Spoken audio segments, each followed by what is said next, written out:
श्याम गए मधुबनवा कब का लिखे अवनवाना।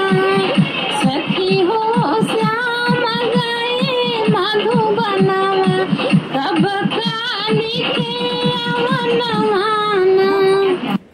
कब का लिखे अवनवाना कब का लिखे अवनवाना। सखी हो श्याम गए मधुबनवा कब का लिखे अवनवाना। सखी हो श्याम गए मधुबनवा कब का लिखे अवनवाना। आषाढ़ मास दऊ घने घने घने गए आषाढ़ मास सुख दऊ घने घने गरजे सावन में बरसे सवनवाना। आषाढ़ मास दऊ घने घने गरजे सावन में बरसे बदरियाना। सखी हो श्याम गए मधुबनवा कब का लिखे अवनवाना। सखी हो श्याम गए मधुबनवा कबहू न लिखे अवनवाना। भादौ बिजुली तड़ा तड़े तड़े कई कई से निकली अवनवाना। भादौ मास बिजुली तड़ा तड़े तड़े कई डर लगे सखी अंगनवाना। सखी हो श्याम गए मधुबनवा कबहू न लिखे अवनवाना। सखी हो श्याम गए मधुबनवा कबहू न लिखे अवनवाना। कुंवर मास सखी बरखऊ रानी कार्तिक में दीपक ले सनवाना। सखी हो श्याम गए मधुबनवा कब का लिखे अवनवाना। कुंवर मास सखी बरखऊ रानी कार्तिक में दीपक ले सनवाना। सखी हो श्याम गए मधुबनवा कब का लिखे अवनवाना।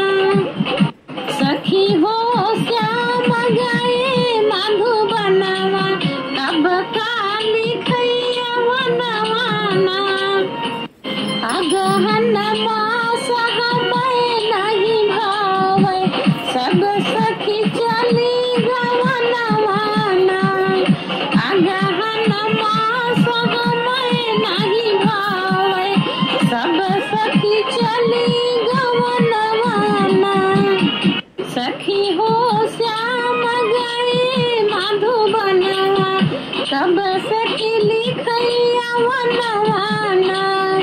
सखी हो श्याम गए मधुबनवा कबहू न लिखे अवनवाना। पूष मास सखी जाड़ा सतावे मघवा में कापे बदनवाना।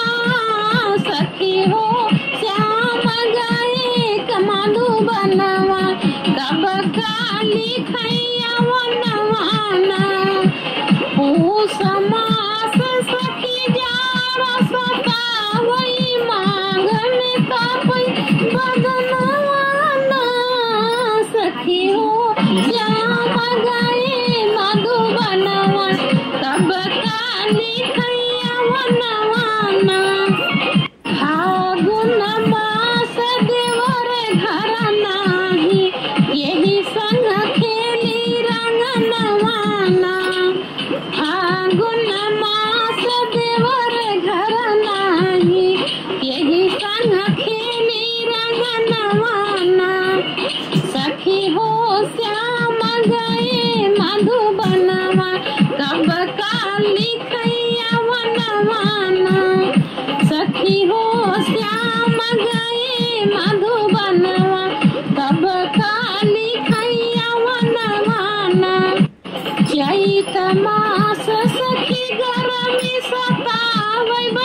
बरखवा मचुए पसीनावाना सखी हो श्याम गए मधुबनवा कब काली खैया वनवाना चैत मास सखी गरमी सतावै बैसखवा में चुवै पसीनावाना सखी हो श्याम गए मधुबनवा कब तक लिखैया वनवाना आषाढ़ मास पिया लिखैया वनवाना आषाढ़ मास पिया लिख जेठ मास पिया लिखैया वनवाना सखी हो मिलन